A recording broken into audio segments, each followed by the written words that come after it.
Quand je vis au Togo, je dois avoir la satisfaction de certains besoins. L'eau, l'électricité, la santé, l'éducation.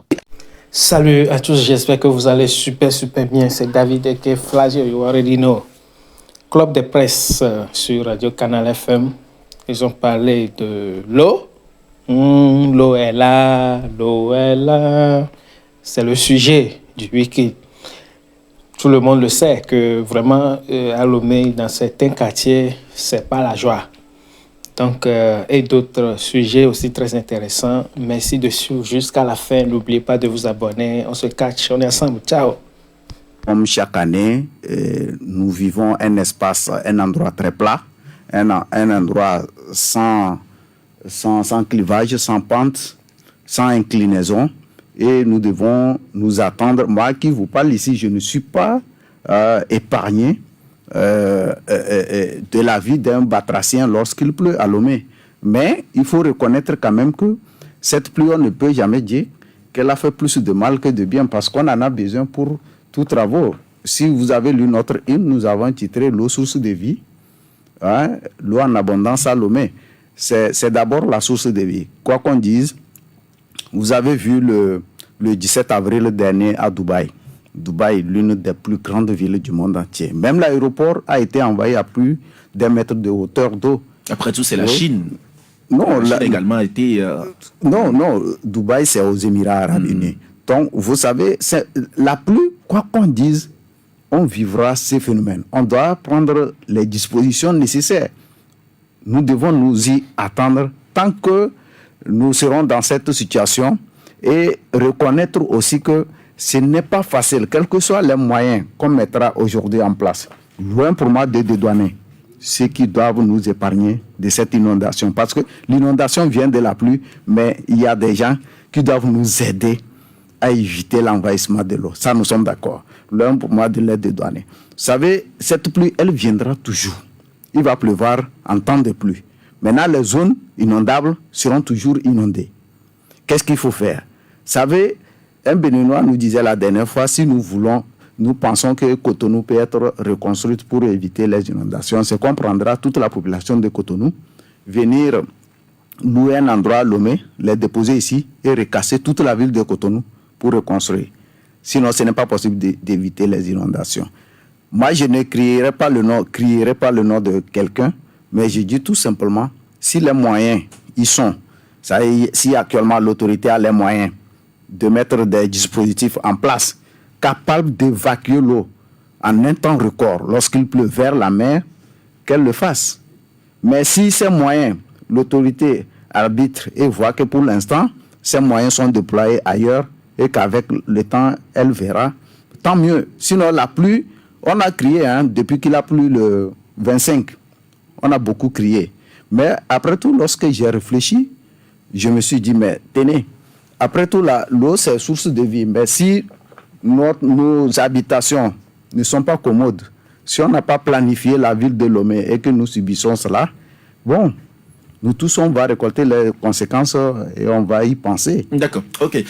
Jacques, c'est vrai, l'eau, c'est la source de vie, mais également, l'eau peut être aussi une source de désastre.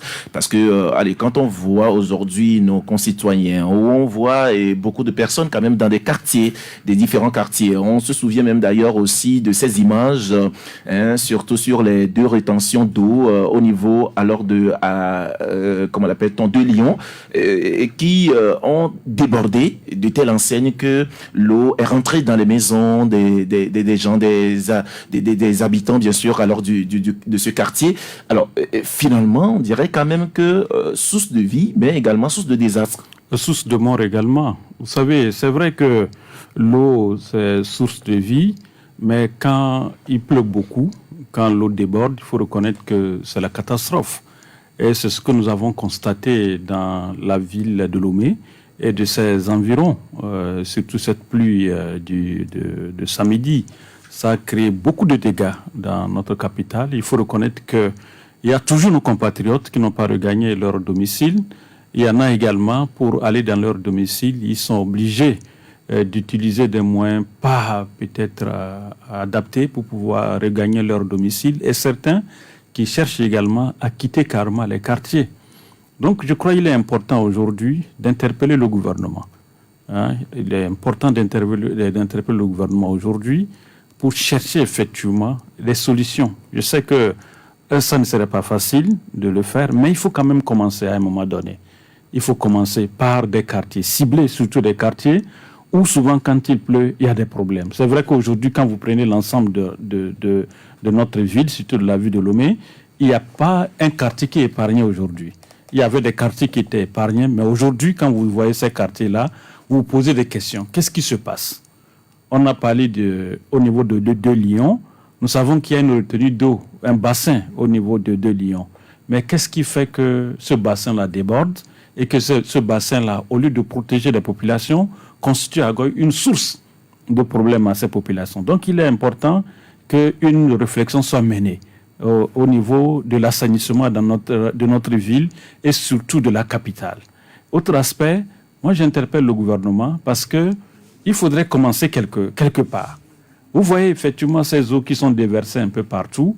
On peut par exemple canaliser ces eaux et créer par exemple des barrages qui pourront aider à l'alimentation même encore des populations. Créer par exemple des tunnels de Lomé jusqu'à Saint-Cancé. Il faut que le gouvernement puisse commencer par chercher effectivement les moyens. Si on cherche les moyens, petit à petit, on peut le faire. Nous avons vu comment Togocom a déployé la fibre optique jusqu'à Dapaon.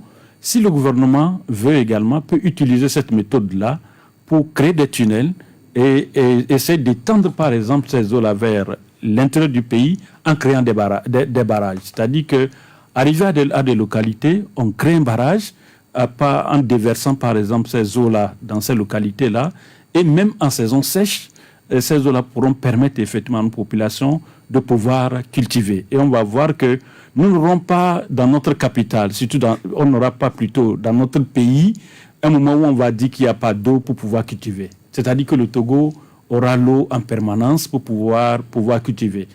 Pour ceux qui ont eu la chance de voyager pour aller en Israël, ils pourront vous le dire. Israël pratique aujourd'hui la culture de goutte à goutte. C'est-à-dire que si on fait par exemple cette canalisation, on crée par exemple ce tunnel vers l'intérieur du pays, ça peut vraiment booster l'agriculture au Togo. Donc je crois qu'il faudrait commencer quand même par quelque part. Il faut commencer. Ça, il faut le reconnaître. Parce qu'aujourd'hui, les populations se plaignent qu'avant par exemple ces bassins, il n'y avait pas de problème d'inondation. Mais les gens ont constaté que ces bassins-là créent effectivement les inondations dans les quartiers. Il faut qu'une réflexion soit vraiment menée. Est-ce que ce sont les bassins-là qui ne sont pas bien construits ou bien quel est le vrai problème? Donc je crois qu'il faudrait, c'est vraiment une réflexion et cela nécessite également de gros moyens. Parce que pour créer les tunnels vers l'intérieur du pays, ce n'est pas mince à faire. Mais il faut quand même commencer quelque part. Si on ne peut pas créer par exemple des tunnels vers l'intérieur du pays, il faut quand même canaliser par exemple l'eau là vers la mer et pour pouvoir permettre effectivement à une population lorsqu'il pleut, au lieu de tenir la tête, mais qu'on soit heureux, comme l'autre l'a dit, au moins que l'eau constitue une source effectivement de vie pour nous. Mais ce que nous constatons, dès qu'il commence, vous voyez que le ciel commence par s'assombrir dans notre capitale, les gens tiennent leur tête. Qu'est-ce qui va arriver? Donc je crois que il faut vraiment chercher des solutions. Et justement, il faut chercher des solutions à cela. Alors, c'est vrai que ce débat, nous le menons chaque fois, quand il y a même d'ailleurs des inondations, et aussi pour chercher alors pour remédier même d'ailleurs à ce problème. C'est pour cela même d'ailleurs que des bassins de rétention d'eau sont créés partout dans la capitale. Mais finalement, ces bassins constituent plus encore de problèmes.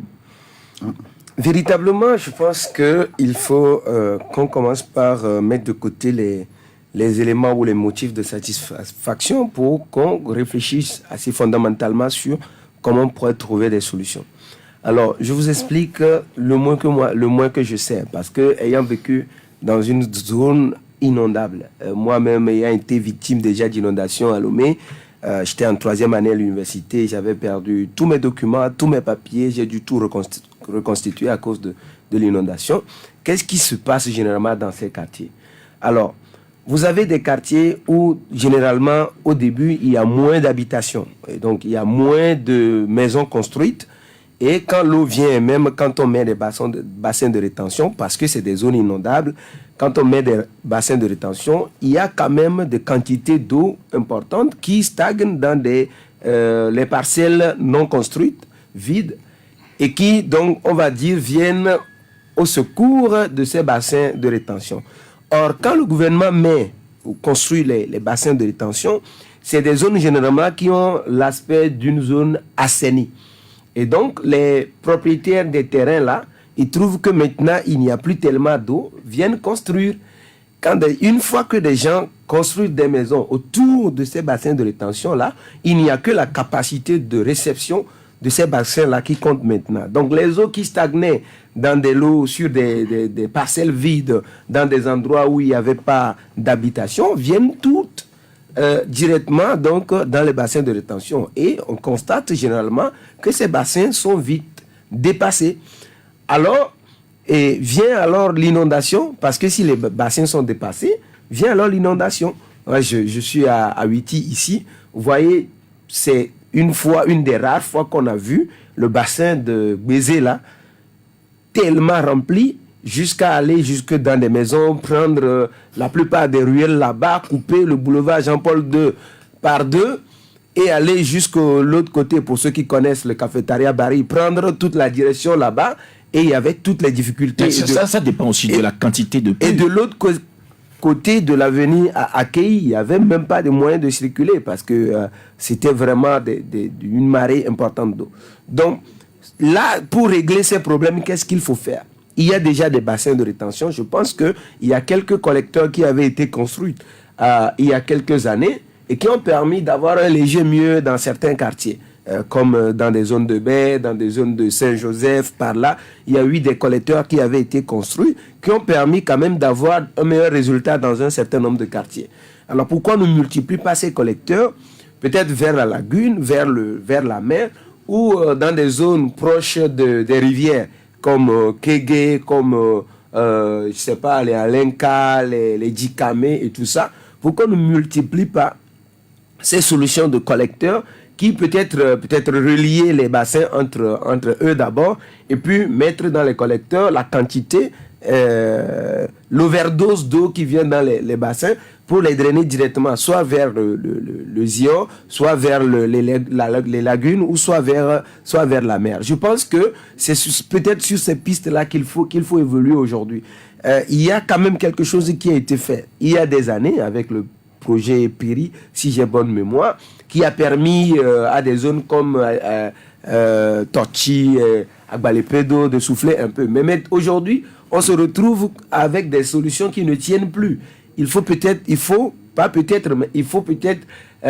réfléchir à comment on accentue ces solutions-là pour avoir un léger mieux, pour que lorsque les pluies commencent dans ces quartiers, on puisse les collecter directement pour drainer vers la mer et tout. Au-delà, puisqu'on n'a que les bassins pour le moment, le pompage qu'on déclenche après la pluie, donc après que les zones soient inondées, moi je pense que ce n'est pas une bonne solution. Si on peut trouver un mécanisme aujourd'hui où, à un niveau donné, à un seuil donné, au niveau de ces bassins-là, le pompage automatique commence pour évacuer le surplus de ces bassins-là, ou même mettre 2 ou 3 motopompes au niveau de ces bassins-là, parce que sur la plupart, il n'y a qu'un motopompe qui déclenche après, ou quand quelqu'un vient démarrer après le remplissage. Mais je pense qu'on peut trouver un mécanisme où on met 2 ou 3 motopompes. Si on ne veut pas que les bassins soient remplis et inonder les gens, on met 2 ou 3 motopompes qui déclenchent automatiquement à un seuil donné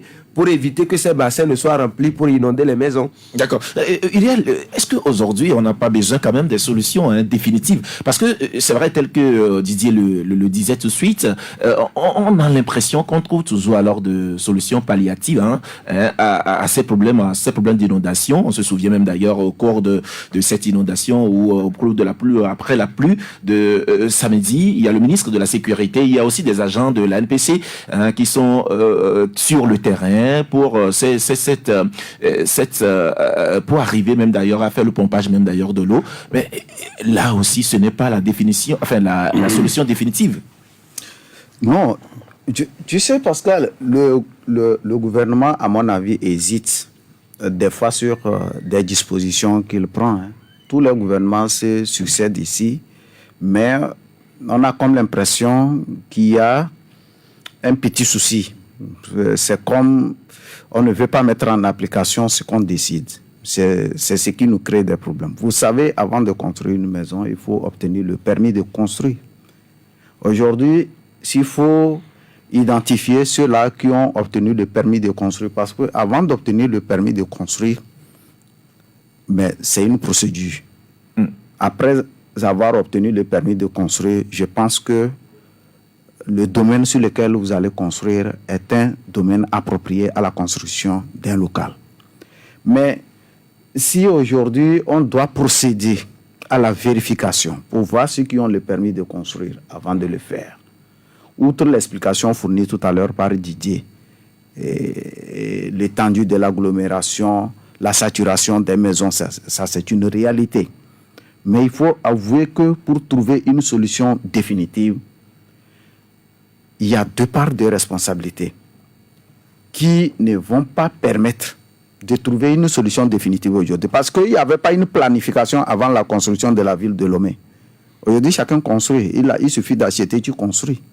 Mais s'il y avait la planification, là, on saurait comment canaliser les eaux. Aujourd'hui, la canalisation dont tout le monde parle, ça va nécessiter le déguerpissement, le délogement des gens pour casser et canaliser, ce qui est très compliqué.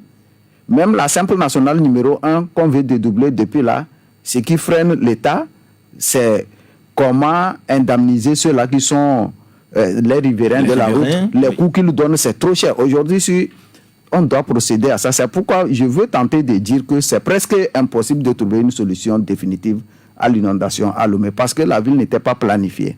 Maintenant, ce que l'autorité pouvait faire en attendant, l'année passée, Jacques et beaucoup de journalistes ont développé cette thèse, c'est d'arrêter l'avancée de la ville de Lomé pour au moins commencer par planifier au-delà de ce qui constitue aujourd'hui la ville de Lomé, le Grand Lomé, la préfecture du Golfe et d'Agonivé. C'est d'arrêter. L'État a le pouvoir d'arrêter. Et comment ça? Comment l'État pourra le faire? Non, c'est très simple. On construit parce qu'on a acheté un terrain. Tout à fait. Oui, on construit parce qu'on a acheté un terrain. Si l'État dit aujourd'hui, à partir de Tchévier, ou bien après tel, il n'y a plus possibilité de construire tant que l'État n'a pas encore donné son autorisation. Personne ne peut construire. Personne ne pourra. Parce que tant que la ville avance dans le désordre, ce désordre-là nous mettra toujours en permanence dans les inondations. Tu vois, c'est que Didier venait de développer. Il y a un aspect qui se cache derrière et que la météo nous avait expliqué la dernière fois, l'année passée. Je me rappelle bien, quand on se pose la question tous les jours, d'où vient cette eau? Alors qu'il y a 2 ans, 3 ans, on n'avait pas... C'est comme si c'était une eau surnaturelle. Ouais. Ce n'est pas une eau surnaturelle. Regarde un endroit où il n'y avait aucune maison. Et maintenant, il y a 5 maisons en dalle. L'eau d'une seule maison, d'une seule dalle. Si tu suis les tuyaux d'évacuation d'une dalle, l'eau qui coule d'une seule dalle, et des 5 dalles, l'eau là associée, ça fait déjà une rivière. Alors que lorsqu'il n'y avait rien, quand l'eau de pluie tombe, le sol l'aspire immédiatement. Donc, ce n'est pas sorcier. Tant que nous serons dedans, dans la construction désordonnée, on sera toujours des batraciens. Quand les nuages se forment, attendons-nous très bien. Ce n'est pas la responsabilité de comment l'appelle-t-on, de qui que ce soit. Parce que l'État aussi dit, bon, il a dépensé, il a construit, on va les casser, il va dormir où? Mais au même moment, l'eau l'envahit. On ne sait pas quoi faire. D'accord. Jacques, est-ce que vous avez aussi l'impression qu'on ne peut pas trouver une solution définitive à ce problème? Non, on peut si on veut. On peut si on veut, parce que quand vous prenez certains, par exemple, quartiers, il faut reconnaître que c'est des quartiers où on ne peut pas habiter. Mais ça, c'est la responsabilité de l'État d'arrêter ça. Vous ne pouvez pas laisser les gens aller construire et, moindre plus, vous voyez ce qui se passe. Il faut que l'État arrête. Parce que vous ne pouvez pas laisser ça continuer, perdurer, et après ça va créer encore des dégâts, et ça va créer encore des morts inutiles. Il a dit tout à l'heure, quand on part par exemple on prend Lomé, on sait que dans certains quartiers aujourd'hui, il est difficile à l'État aujourd'hui de déloger les gens pour faire les canalisations. Mais l'État a l'obligation de le faire. Parce que la responsabilité de la vie des citoyens dépend de l'État. Parce que si l'État laisse faire et les gens meurent, demain on va crier sur qui? C'est sur effectivement la responsabilité de l'État. On a parlé des nouveaux quartiers par exemple aujourd'hui. Allez vers par exemple Alenka. Vous allez voir ce qui se passe là-bas. Mais ça fait pitié. Ça, c'est l'enfer même. Ça fait pitié à Alenka, ce quartier que je connais, que je maîtrise bien. Alenka, c'est à quel niveau? Quand vous dépassez Toblekopé, vous voyez l'antenne de quoi, Radio Lomé ou quoi là. Oui, Radio Lomé, bien sûr. La voie qui loin le CMS Toblekopé, ça va à Alenka. Voilà. Allez vers ce quartier, vous allez voir ce qui se passe. Les gens souffrent.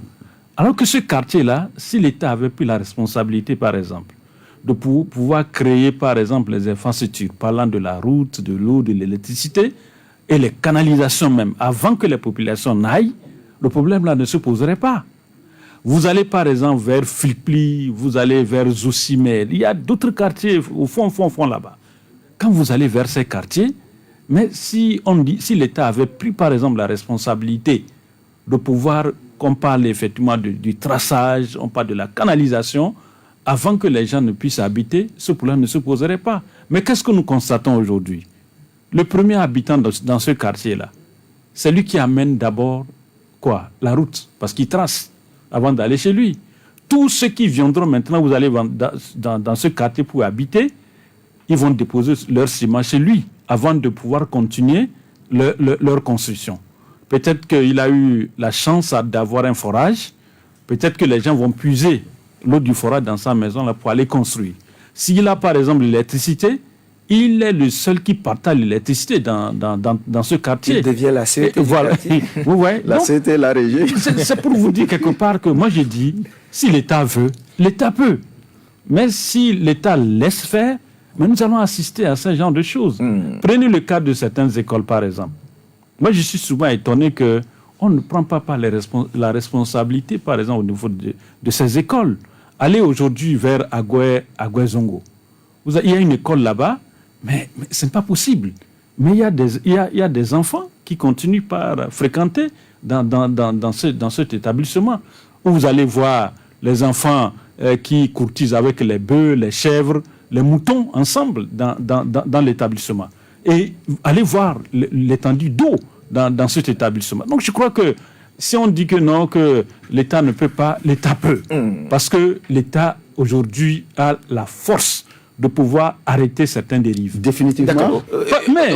Oui, l'État peut. Oui, L'État peut le faire. Voilà, c'est l'avis quand même de Jacques. Didier, on sait que l'État a sa responsabilité, mais nous aussi, en tant que citoyens, nous avons nos responsabilités. Oui, évidemment, mais nos responsabilités individuelles ne peuvent pas dissoudre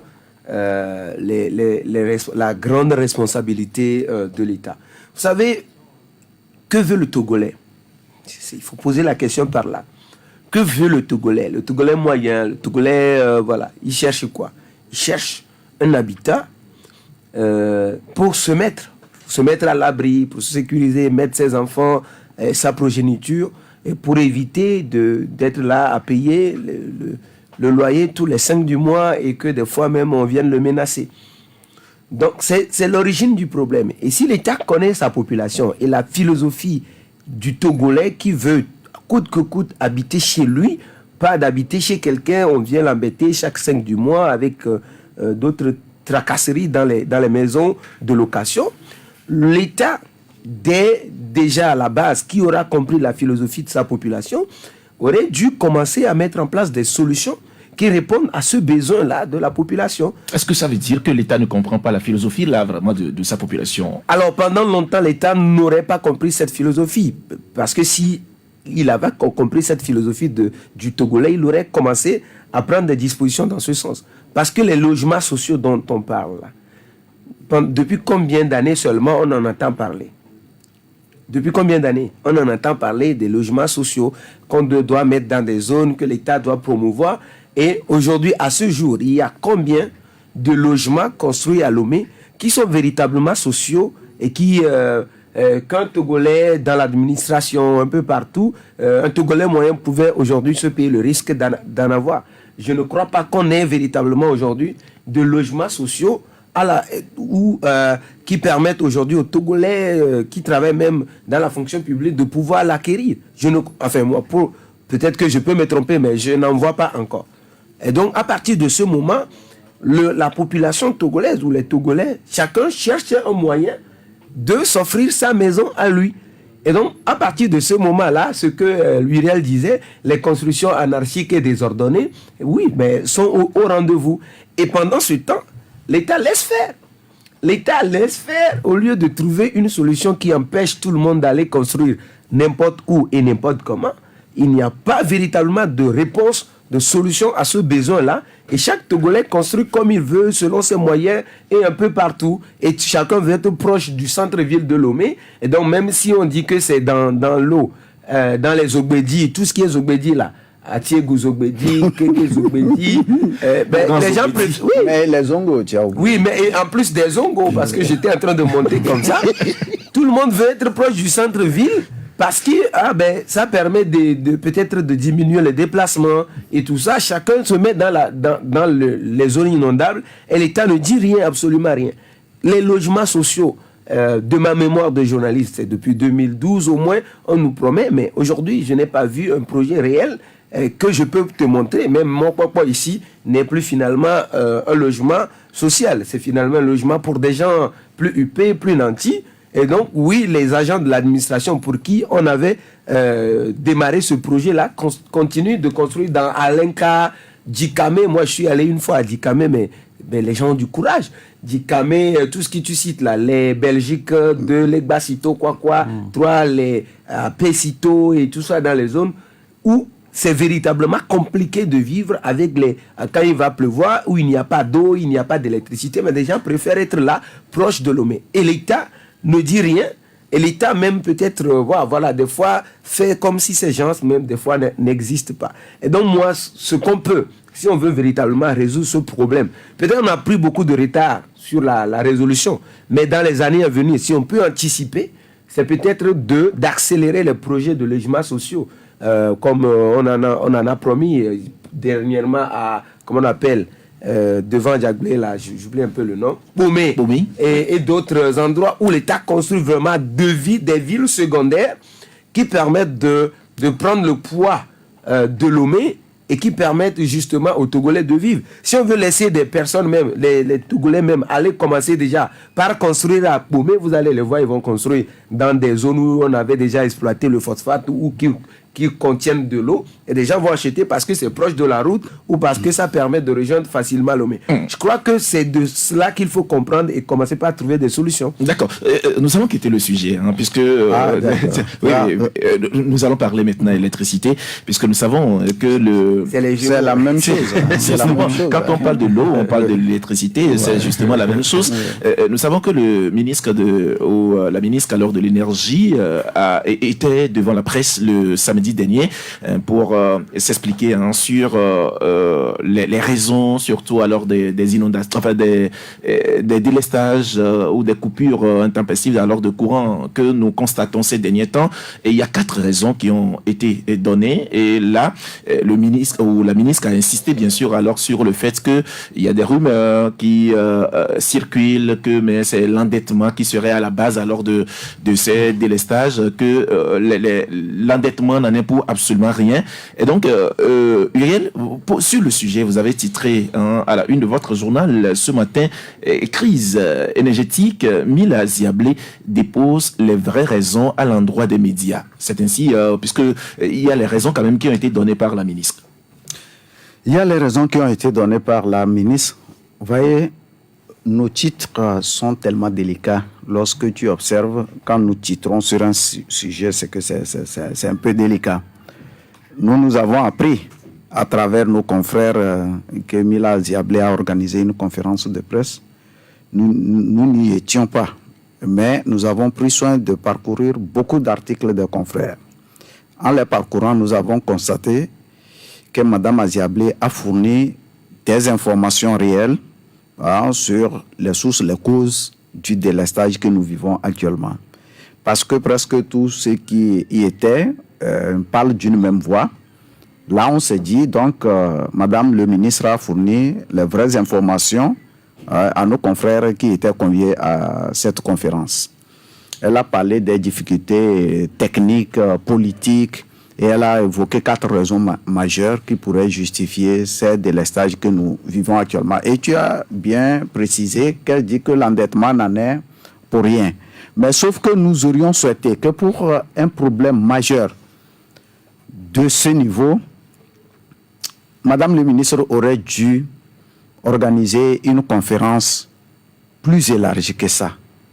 Je crois aujourd'hui, quand tu échanges avec beaucoup d'organes de presse, il n'y était pas. Je ne sais pas si Togo Breaking News était convié, mais... Effectivement, j'ai vu Didier sur les images. Voilà. Il était cravaté même. Ouais, voilà, d'accord. Mais c'était tellement sélectif que pour un problème du genre, le service communication du ministère de l'Énergie et des Mines aurait pu mieux faire. Ce n'est pas tellement commode qu'on s'amuse avec quelques poignées d'organes à informer là-dessus. Mais nous avons pris sur nous la responsabilité de parcourir beaucoup d'articles. Et c'est en cela que nous nous sommes rendus compte, puisqu'elle représente le gouvernement, elle est l'émissaire du gouvernement en cette conférence de presse. Nous nous sommes dit que là, elle a déposé la vraie information à l'endroit des journalistes pour exploitation. Donc, heureusement qu'il y a quelqu'un ici qui avait vraiment participé à cette conférence. Il va peut-être essayer de nous expliquer et ce qui l'a convaincu en tenant compte des propos de Mme Mila Aziablé. D'accord, justement, on va lui donner la parole. Disiez, c'est vrai, je vous ai vu alors sur les images à la télévision nationale. Déjà, quand vous y étiez concrètement, quelles sont les raisons évoquées par la ministre par rapport même d'ailleurs à cette question de délestage? Et il semble même d'ailleurs qu'il y a des dispositions qui sont prises pour que, du moins, on en arrive, enfin, pour que le délestage ne continue pas. Bon, alors, j'ai véritablement participé à cette conférence de presse parce que déjà, le doyen Jacques Diakouti m'avait recommandé quelque part où j'étais samedi. Et donc, en revenant de là, j'ai été obligé de participer à la conférence de presse de Madame le ministre en charge de l'énergie. Donc, sur le délestage, elle a expliqué clairement qu'il y a 4 raisons, comme tout le monde le dit. Elle a dit d'abord qu'il y a des travaux en cours actuellement au niveau du Ghana et qui ne finissent pas encore et donc qui font que l'exportation de l'énergie vers le Togo pose véritablement des soucis et qu'il y a également des travaux au niveau du Nigeria sur les installations du gaz qui permettent d'alimenter les centrales disponibles ici au niveau du Togo, donc pour pouvoir produire suffisamment de l'électricité, deuxième raison. Et troisième raison, c'est que politiquement, parce qu'il y a également des insuffisances, puisque les travaux sur les installations du gaz au niveau du Nigeria ont fait qu'au niveau du Nigeria, il n'y a pas suffisamment d'énergie qui est produite là-bas également. Et donc, quatrième raison maintenant, le Nigeria, parce qu'il y a sous-production, a décidé de ne plus exporter de l'électricité vers le Bénin, le Togo et le Ghana. Donc, toutes ces raisons, Madame Mila Aziablé les a évoquées et donc elle a expliqué qu'aujourd'hui, si le Togo arrive à tourner un peu, c'est parce que on a trouvé un peu de moyens pour permettre à Contour Global et à Kekeli et un peu la centrale à Kekeli Oui, Kekeli, justement. Elle a expliqué Kekeli, centrale Kekeli Efficient Power, de continuer à produire ce qui est distribué actuellement. C'est pour ça qu'il n'y en a pas suffisamment. Donc de continuer à produire, que l'électricité distribuée aujourd'hui au Togo, c'est une production de ces 2 centrales-là principalement qui permettent aujourd'hui à la CET de tourner. Donc à part ça, elle a juste dit qu'il y a des mesures Mais j'étais à la conférence de presse, j'avais des questions à poser, mais la ministre n'avait pas assez de temps à passer avec nous. Voilà. Donc, il y a eu des questions, il y a eu 2 ou 3 séries de 3 questions, mais il y avait tellement de questions dans la salle, mais elle était prise, elle devrait partir quelque part. Donc, ils ont promis qu'il y aura d'autres conférences pour expliquer mieux. Parce qu'elle a dit qu'il y a des mesures, le gouvernement prend des dispositions et tout ça. Moi, je voulais poser la question de savoir quelles étaient les dispositions et les mesures pour qu'on puisse bien communiquer.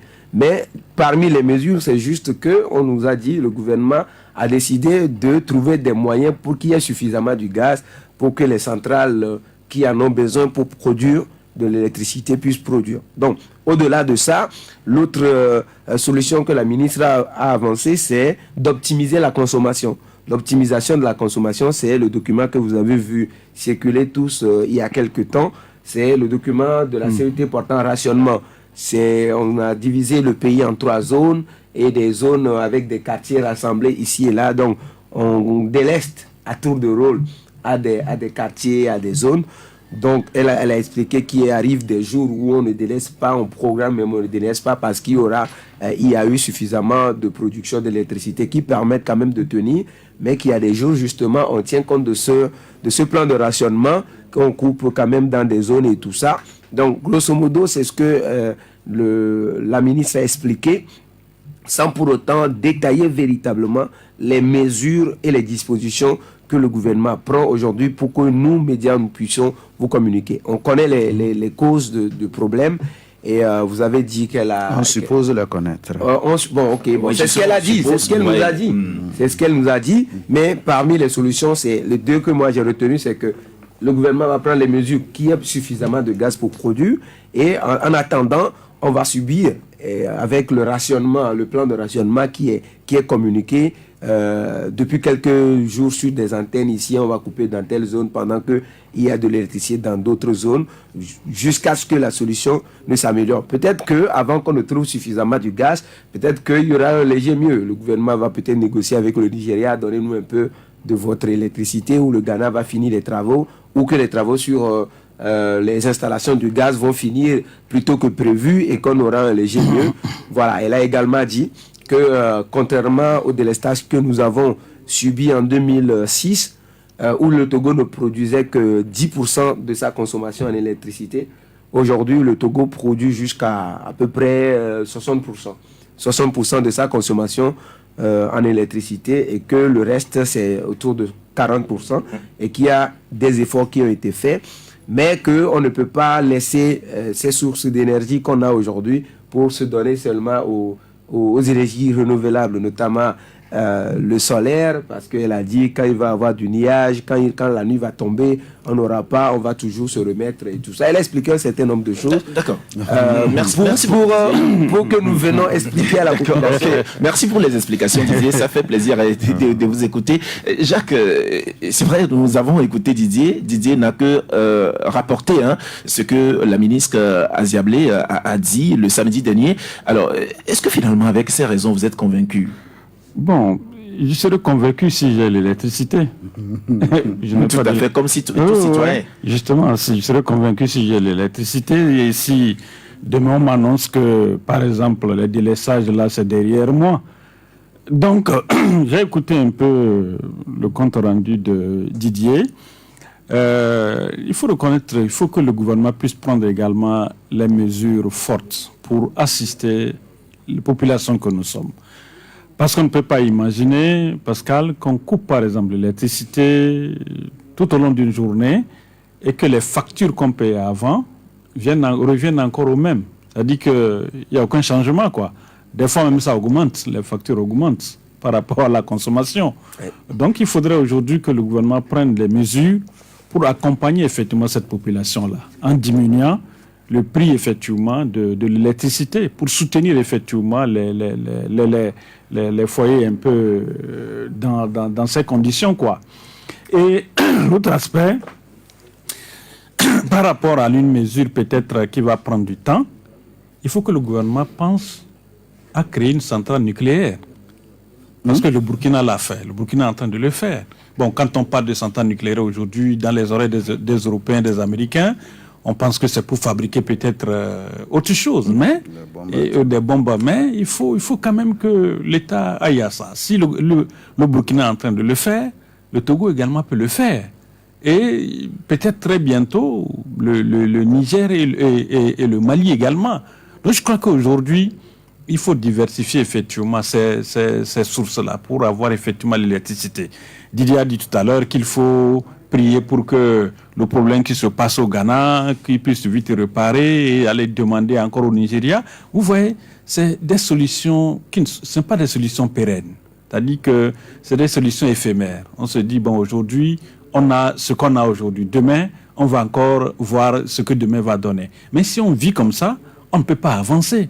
Donc je crois qu'à un moment donné, il faut vraiment trouver une solution définitive. Et l'autre aspect, il faut reconnaître que ceux qui ont effectivement conduit le chef de l'État à créer effectivement Contour Global et Kekeli ont induit le président de la République en erreur. Et pourquoi? Mais aujourd'hui, tout à l'heure, Didier faisait le rapport en disant qu'il n'y a pas assez de gaz. C'est pourquoi je demandais si ça fonctionne. Il dit qu'il n'y a pas assez de gaz pour pouvoir faire fonctionner Contour Global et Kekeli. Mais dans la conception du projet, les gens savaient que pour faire tourner, par exemple, la centrale Kekeli et au Contour Global, on devait avoir besoin du gaz. Et nous savons que le Togo, par exemple, ne produit pas du gaz. Donc, pour avoir ce gaz-là, il faut l'exporter. Et ça va coûter, l'importer, et ça va coûter cher. Donc, je crois que ceux qui ont amené ce projet dans notre pays et le soumettre au chef de l'État, et le chef de l'État a validé, on a par exemple installé cette centrale. Aujourd'hui, ça nous crée problème. Aujourd'hui, on peut me dire que bon, c'est grâce à cette centrale que on a un peu, je crois que la dame a parlé de 40% ou 60%. Oui, tout à fait. Voilà. Mais quand vous comparez 40% à 60% pour la population, vous voyez que c'est quand même peu. Donc je crois qu'il faut mener plus de réflexion. Moi, je serais par exemple à la place du chef de l'État ou bien du gouvernement, je vais penser à créer effectivement une centrale nucléaire pour aider effectivement, pour soulager effectivement les populations en matière d'électricité. Aujourd'hui, quand on nous parle par exemple, ce qu'on a installé par exemple à Blita, les centres de photovoltaïque pour aider effectivement les populations, nous voyons que ça aussi, ça n'a pas tellement un rendement visible comme ça au sein de nos populations. Donc je crois qu'à un moment donné, il faut plutôt mener une réflexion poussée et osée. Donc je crois que ce n'est pas trop exagéré de demander aujourd'hui à l'État d'aller aux États généraux de l'énergie dans notre pays et inviter une fois encore la société pour m'arrêter. Vous savez, Pascal, depuis un certain temps, lorsque par exemple on coupe l'électricité, ça ne fait pas quelques secondes, on remet. Quelques secondes, on coupe. Et ça crée vraiment des problèmes dans les quartiers. Ça crée vraiment des problèmes dans les ménages. Moi, nos appareils. Voilà, je voulais inviter la société. Si vous voulez par exemple couper, coupez. Il faut couper. Vous laissez, peut-être que ça va faire 1 heure, 2 heures, 3 heures de temps avant de ramener l'électricité. Mais quand vous coupez une seconde, vous ramenez encore l'électricité une seconde, vous recoupez encore l'électricité une seconde, vraiment ça crée trop de problèmes dans les ménages. D'accord, merci beaucoup Jacques. Oui, Uriel? Non, je vais commencer plutôt par la chute de Jacques. Je pense que la CT même n'a pas la maîtrise de ce que vous demandez. Quand on délaisse et un instant après on ramène. Non, la CT n'a même pas la maîtrise de cela parce qu'il faut chercher à obtenir... Mais qui délaisse et qui ramène? Non, il faut me comprendre. Mais qui délaisse, qui ramène, c'est la CT. Si la CT avait cette maîtrise, on ne subirait pas ces phénomènes de délaisser, ramener en 1 seconde, griller les appareils. Je pense que la CT n'a pas la maîtrise de nous épargner de cela. Bon, si elle a la maîtrise, à partir de cet instant, on ne vivra pas ça. C'est simple que ça, ou bien. Maintenant, Jacques, toi, tu as la chance d'utiliser le compteur mécanique pour te plaindre des factures. Toi, tu peux consommer, après on t'apporte la facture, tu paies. Mais il faut t'estimer heureux. Nous, si on ne charge pas, on ne consomme pas. Donc, toi, tu dois t'estimer heureux et te dire que ça, c'est même pas... Oui, il faut charger avant de consommer. Certainement que chez toi, c'est pareil. Oui, tout à fait. Donc, il faut t'estimer heureux. Ce qui est problème à notre niveau, à ton niveau, à son niveau, et que vous ignorez, c'est le chargement du Wi-Fi. Quand vous rechargez votre fibre optique pour le mois et vous n'avez pas le courant durant 5 heures dans la journée, ça veut dire que vous n'avez pas la fibre optique. Tout à fait. Et durant 30 jours, vous ne consommez qu'à peine 12 ou 13 jours. Mais vous avez payé. Vous voyez les conséquences du délaissage. C'est-à-dire que lorsqu'on place, là je vais m'atteler là-dessus, lorsque le président de la République met sa confiance, place la confiance en quelqu'un, on lui dit, toi, reste ici, il faut servir le peuple. Mais il faut que les gens fassent usage de leurs compétences, de grâce. Parce que l'énergie électrique, je répète ce que j'avais dit la dernière fois, c'est un secteur fondamental pour la vie. Les gens peuvent mourir à l'hôpital parce qu'on a coupé le courant. Tu es sous oxygène et on coupe le courant. Ça, on est en train d'opérer quelqu'un, on coupe le courant. Vous voyez, ça, il faut que les gens fassent usage, les gens démontrent qu'ils méritent la confiance qu'on leur fait. Ici, c'est très délicat. Il n'y a pas que la cité, il y a beaucoup de secteurs, vous pouvez citer, hein.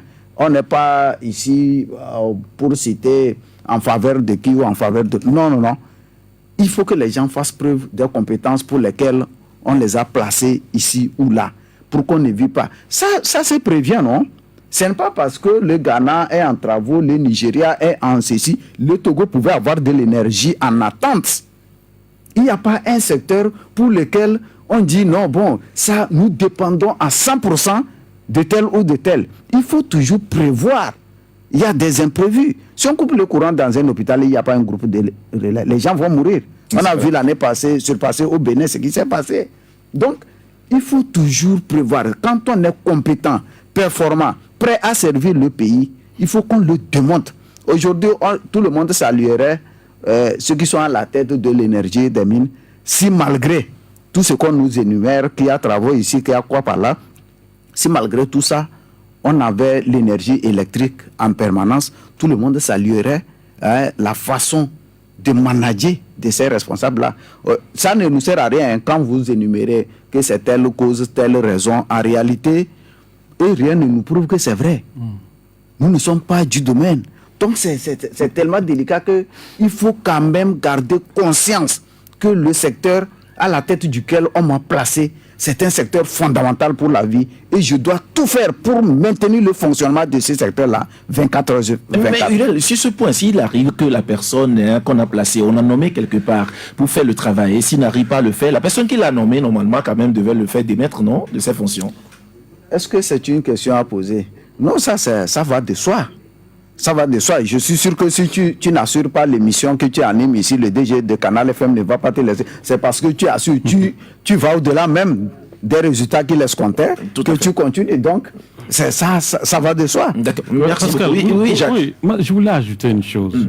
Je voulais sincèrement inviter la TDE. Peut-être que mon ami Uriel dirait que je suis heureux d'avoir encore un la compteur, un compteur TDE à la maison. Mais il faudrait que la TDE travaille.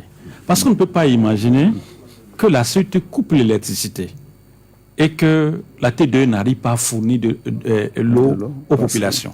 Il faut avoir quand même les groupes. Non, il faut avoir les groupes électrogènes. Oui, la CET, je dis la CET, la TDE devait être en mesure d'avoir les groupes électrogènes. Lorsque, par exemple, la CET coupe, que les groupes électrogènes ne continuent pas à fonctionner, parce qu'on ne peut pas couper les deux, et l'électricité et l'eau. Des fois, il y a des quartiers où des populations passent 3 jours sans avoir ni l'électricité ni l'eau. Parce que vous savez également que dans certains quartiers, les gens ont des forages. Lorsque, par exemple, il n'y a pas l'énergie, vous ne pouvez pas également avoir de l'eau. Donc, vous voyez, donc, je crois que à tous les niveaux, j'ai dit qu'il faudrait que également la TDE fasse vraiment un travail. Il disait quelque chose tout à l'heure. Vous savez, vous prenez par exemple notre pays, pour aller par exemple à Dapaon, c'est la seule voie, c'est-à-dire que la nationale numéro 1, c'est la seule voie qui mène à Dapaon. Il faudrait que le gouvernement mène une réflexion aujourd'hui. Si par exemple, on ne souhaite jamais un problème dans un pays, on ne le souhaite pas. Mais si ça arrivait, que par exemple, on ne peut plus passer par Kara, si vous quittez Lomé pour aller à Dapaon, vous ne pouvez plus passer par Kara pour aller à Dapan. Vous allez passer où? Non, là-bas, il y a une voie. Où il y a une voie. Donc, prenez par exemple le cas de Tchévier. De Tchévier, voilà. Arrivez au niveau, par exemple, de Tchévier. Vous ne pouvez plus, vous êtes bloqué, vous ne pourrez plus aller à Dapan. Donc, je crois que c'est le moment de mener des réflexions. Il faut passer des réflexions. Même si on passe par Tabougou Kouvé, on sera obligé d'aller passer par le Bénin, passer par le Bénin, aller passer par Djougou. Mais là aussi, il faut aller voir la route. Avant d'aller à Dapan. Ce serait bien. Il faut quand même. Chez moi comme ça, vous saurez qu'il faut une vraie route pour entrer à Épée et Kouvé 4-5 km. Alors, nous allons quitter le sujet. On termine avec ce sujet alors de ce mouvement d'humeur des enseignants chercheurs à l'université de Lomé. Nous savons qu'il y a de cela 2 semaines que nous constatons ces mouvements à l'université de Lomé, et c'est vrai que il y a des revendications que les enseignants chercheurs ont formulées. Ces revendications, il y a le reliquat alors des accords de 2021 qu'ils exigent.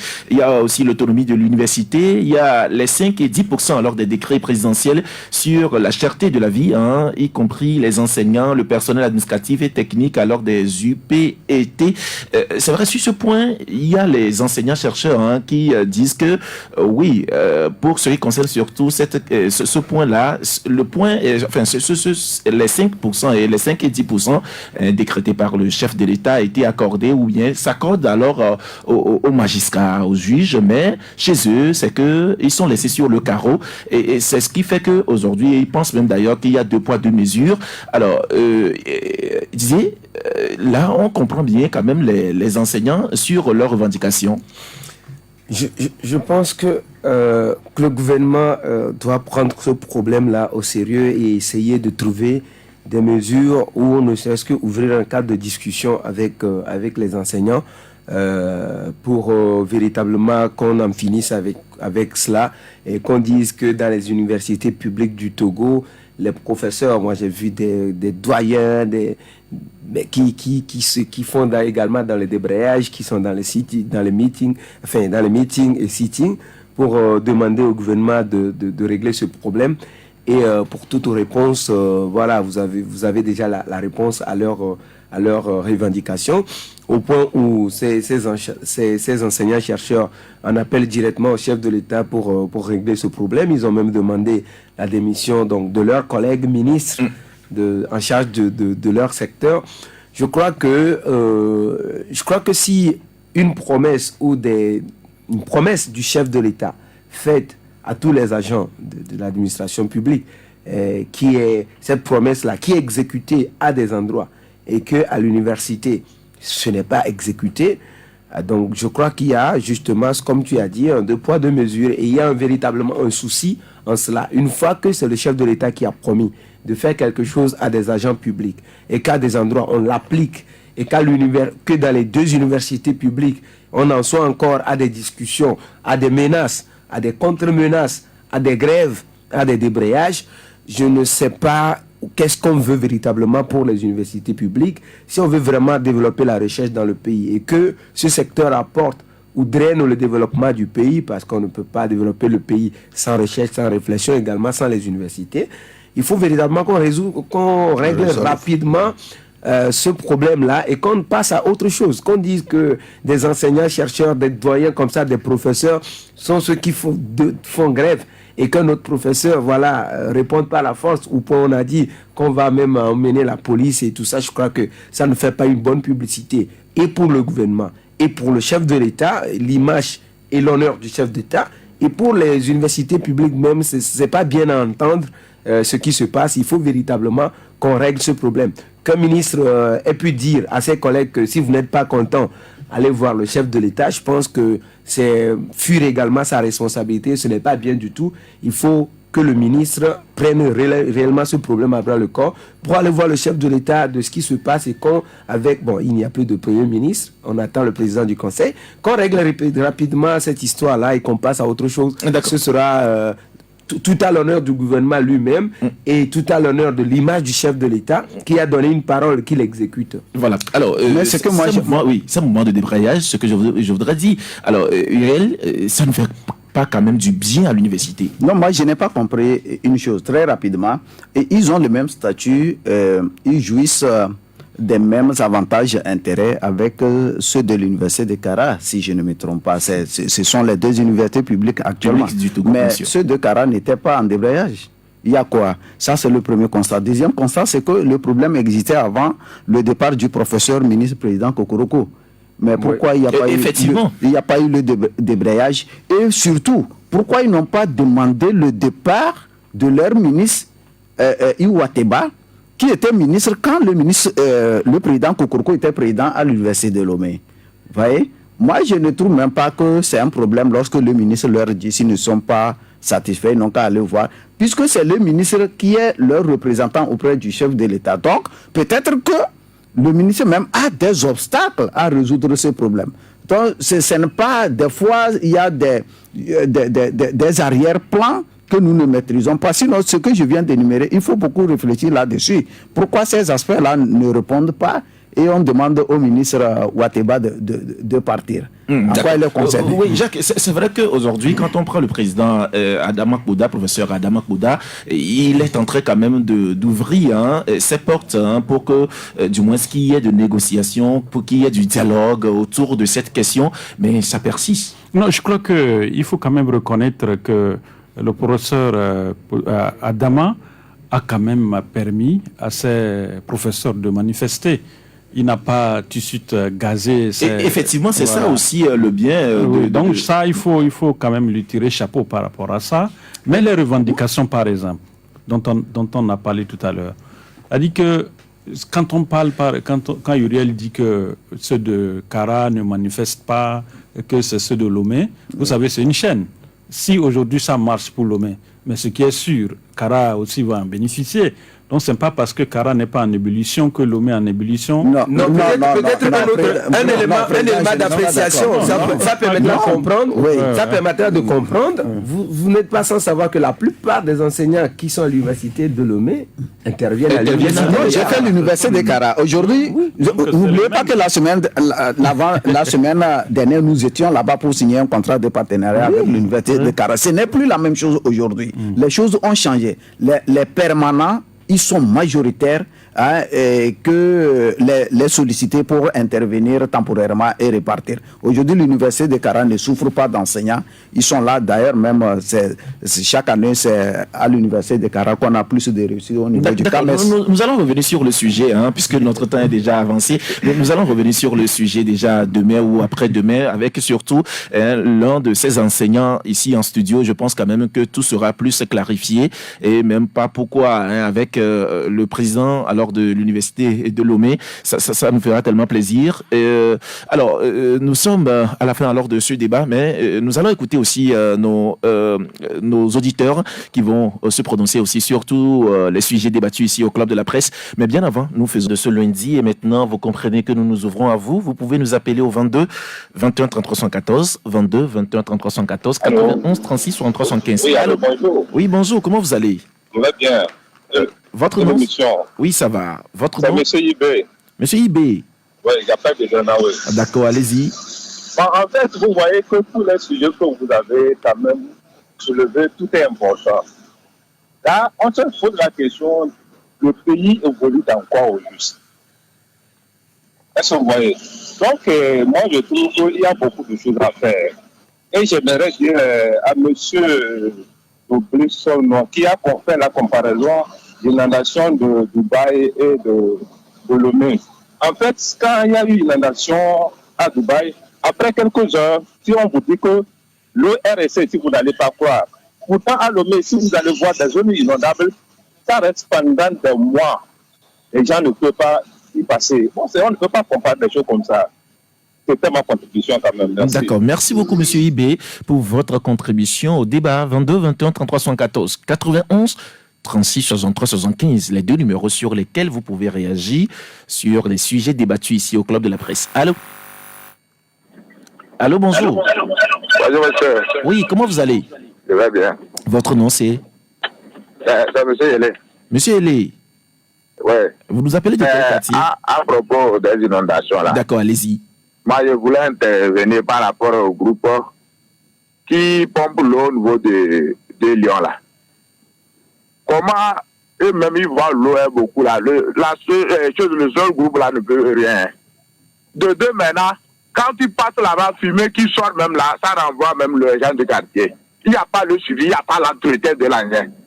Ça là, comment ça peut travailler? Comment ça peut travailler? Je ne sais pas, vous avez passé une fois là-bas quand le groupe a marché. Hein. Le fumier qui sort là-bas, mais ce n'est pas la peine. Hein? Et le truc là actuellement, ça ne pompe pas. Hein. C'est là-bas, moi j'ai passé là-bas, ça ne fait pas 1 heure du temps. Je ne sais pas, bon, si c'est après moi qu'ils ont démarré. Ça là comme ça, s'il y a la pluie, une grande pluie aujourd'hui, vous allez dire que l'eau ne va pas envahir les gens encore. Ça là, il faut qu'ils voient ça. Au moins 2 groupes là, ça pourrait marcher. Sinon, seul là-bas qui fume comme mort. Quoi, même là, je ne sais pas, ça ne peut pas aller. Ils n'ont qu'à revoir ça. C'est comme ils s'en foutent de la population, quoi. D'accord. Merci beaucoup, Monsieur Yélé. 22 21 33 114 91 36 63 75. Les 2 numéros sur lesquels vous pouvez réagir au Club de la Presse. Allô? Bonjour. Oui, bonjour, Basile. Comment vous allez? Justement, c'est... Je vous remercie beaucoup. Je salue tout le plateau. Vous avez tout identifié. Moi, j'ai des problèmes avec vos complets chaque fois. Ceux qui défendent l'indépendable là, c'est pas bien. Si on le fait comme ça, jusqu'à 100 ans, on va rester encore dedans. Il faut dire aux dirigeants que ce que vous faites, ce n'est pas comme ça qu'on fait. Et pour cela, il ne faut pas chercher à rester indéfiniment. C'est tout ce qu'il faut leur dire. Moi, je ne dis pas que de ne pas être leur partisan, leur partisan, leur sympathisant. Moi, je ne dis pas de ne pas être ça. Basile, vous avez l'opportunité maintenant, il faut le dire. Mais je leur dis que ce n'est pas bien. Non, mais... Au lieu de penser à ça, ils nous agressent avec une constitution qui n'en ont même pas droit. Je défie quiconque, les professeurs pensiologues là qui viennent là, que si quelqu'un me dit, là où cette conscience de C90 me dit que les députés peuvent changer d'autres constitutions. Il n'y en a pas. Oui, décidément, Basile, nous n'avons pas parlé de la Constitution aujourd'hui. Nous avons parlé de l'inondation et nous avons parlé de l'électricité et aussi également de la grève au niveau de l'université de Lomé. Nous n'avons parlé alors de rien comme Constitution aujourd'hui. 22 21 33 114 91 36 63 75. Allô? Allô? Oui, bonjour, monsieur Gado. Bonjour. Ou c'est monsieur Nyamavo plutôt? Oui, c'est Nyamavo, monsieur. Oui, Nyamavo, allez-y. J'ai entendu quelqu'un dire que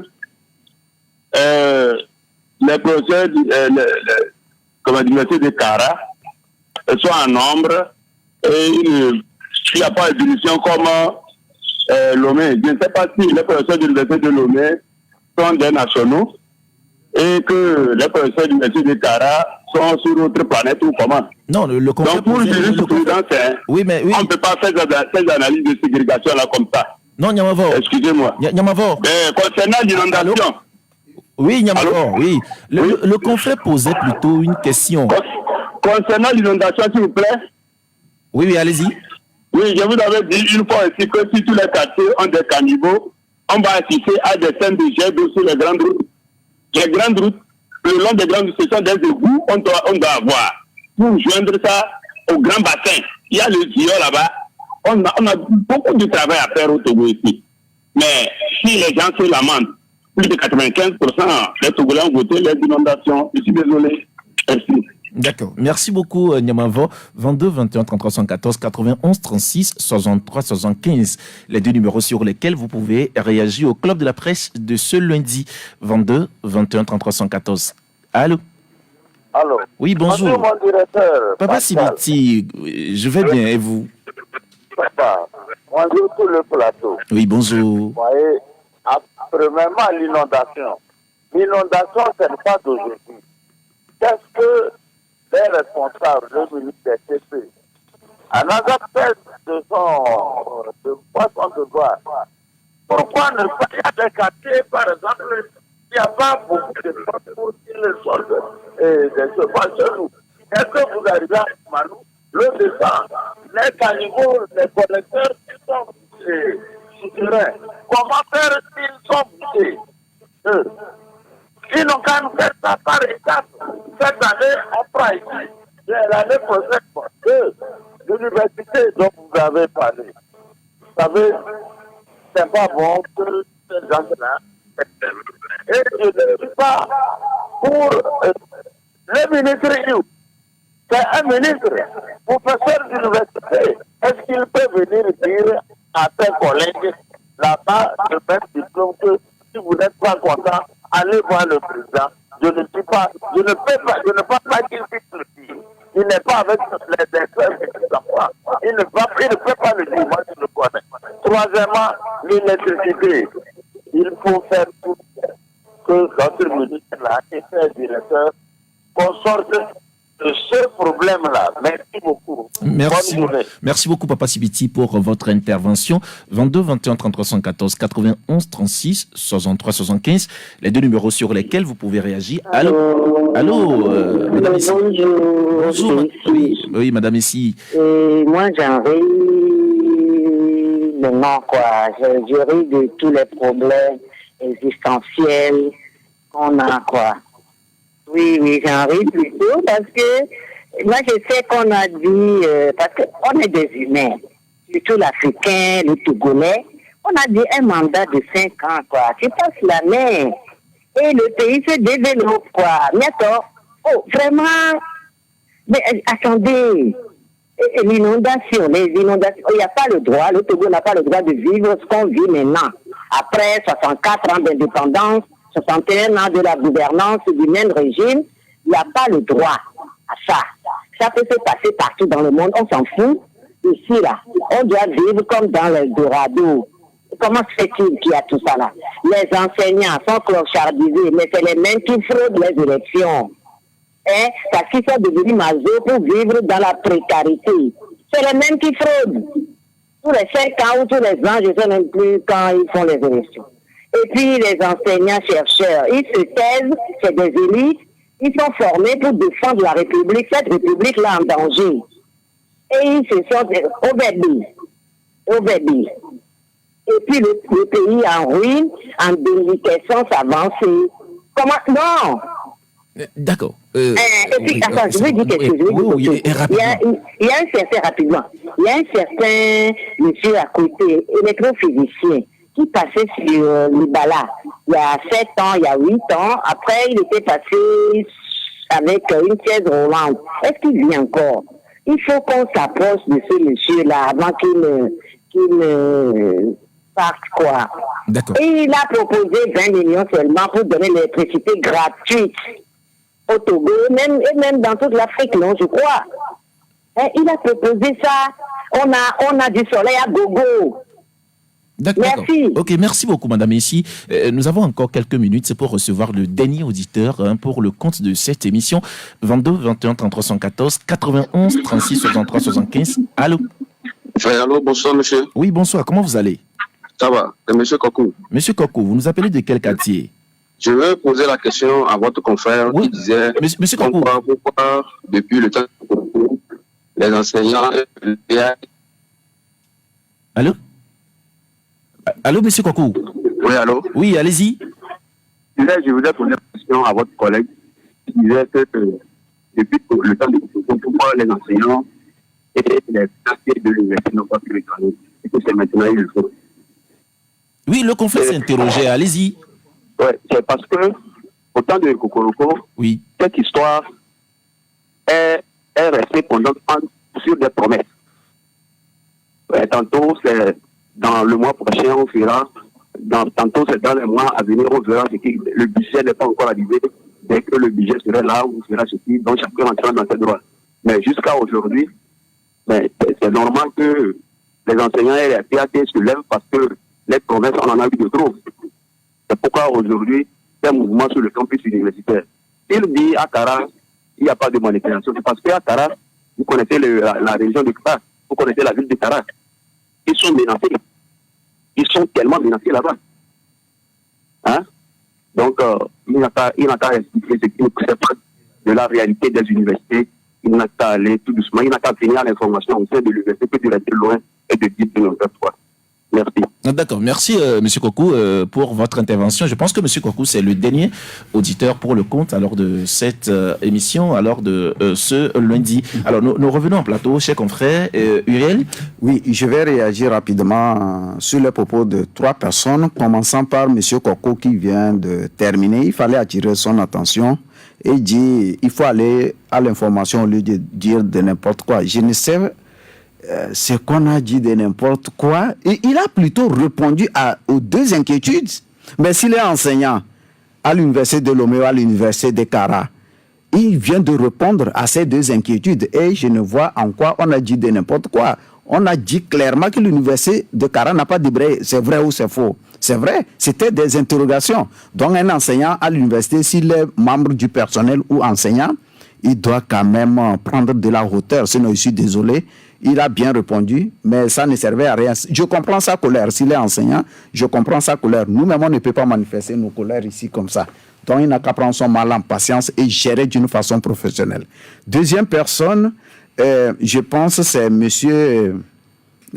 comment il s'appelle? Monsieur Nyamavo. Monsieur Nyamavo qui disait qu'on a fait une comparaison séparatiste entre l'université de Lomé. Tu voulais... le ramener à la raison, mais il n'a pas voulu entendre. On n'a pas fait une comparaison séparatiste entre les 2 universités. Il rejoint le dernier qui vient de déverser sa colère inutile. On s'est vraiment posé cette question. Pourquoi les enseignants de l'université de Kara n'ont pas débrayé? C'est même en leur faveur. Donc il faut qu'ils prennent... C'est une émission de grande hauteur, de grande écoute. Donc il faut qu'ils prennent la peine de nous écouter dans nos opinions avant de réagir. C'est très important. C'est très important. Sinon, nous connaissons ici ce que nous disons. Et enfin, M. Yele, le groupe de pompage au niveau des bassins de rétention d'eau à 2 Lions. Ce groupe, hier, j'étais là-bas pour faire la photo. C'est d'ailleurs la photo là qu'on a affichée à la manchette. Je me suis même approché de la force de sécurité, demander la permission et faire... Mais le groupe, je l'ai trouvé, il est fonctionnel. Le groupe fonctionnait jusqu'à ce que je ne quitte là-bas. Jusqu'à mon retour du bouclage du journal, il fonctionnait.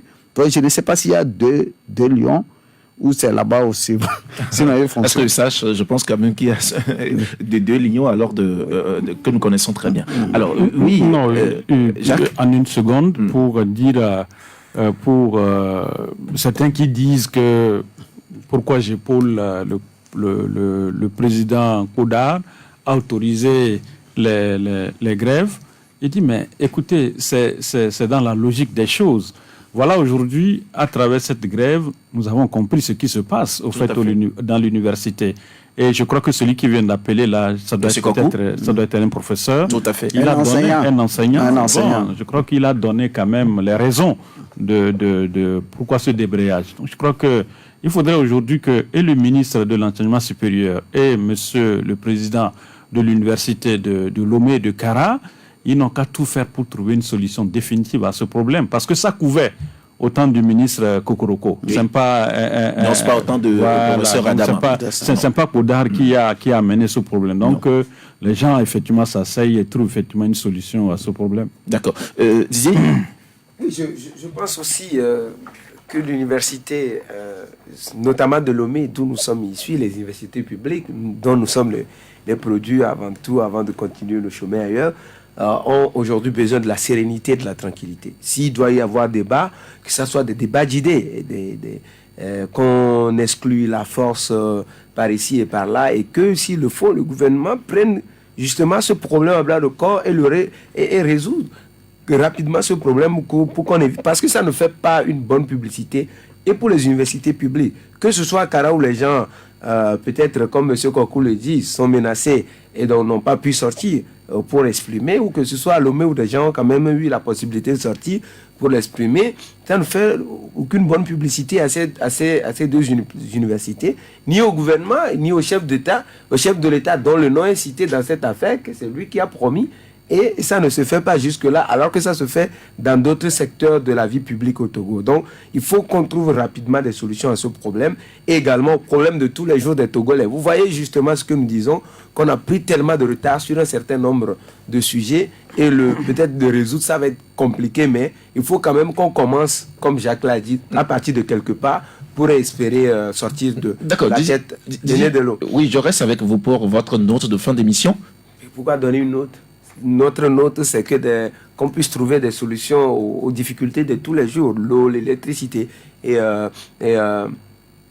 l'eau, l'électricité, les enseignants. Jacques parlait des routes pour aller chez lui. Donc, vous voyez que c'est ça ma note. Muriel, votre note de fin d'émission? Oh bon, et une note, ça fait la 3e fois que je n'ai plus de notes parce que je suis toujours objectif. Donc, lorsque ce n'est pas objectif, je n'ose pas aller sur le terrain, sauf que, comme Didier, que le pays soit stable avec l'électricité stable, avec moins de problèmes. Stable, tout. Très bien. Alors, des problèmes, je suis d'accord. Ouais. Alors, oui, Jacques? Non, je voulais donner 9 sur 10 à l'Union nationale des conducteurs routiers indépendants du Togo, qui ont effectivement un centre de santé à Adétikopé. Félicitations effectivement à l'Union qui a mis à la disposition des populations d'Adétikopé un centre de santé. D'accord, merci. Justement, espérons que ce n'est pas inondé. Alors, merci beaucoup Jacques d'être passé dans cette émission. Didier, merci à toi. Urel, merci. Je suis toujours très ravi d'animer cette émission avec vous. Merci à vous tous qui nous avez suivis. Merci pour votre contribution aussi à ce débat. C'est ainsi que nous allons construire justement cet État démocratique que nous aspirons tous ensemble. Merci à vous tous.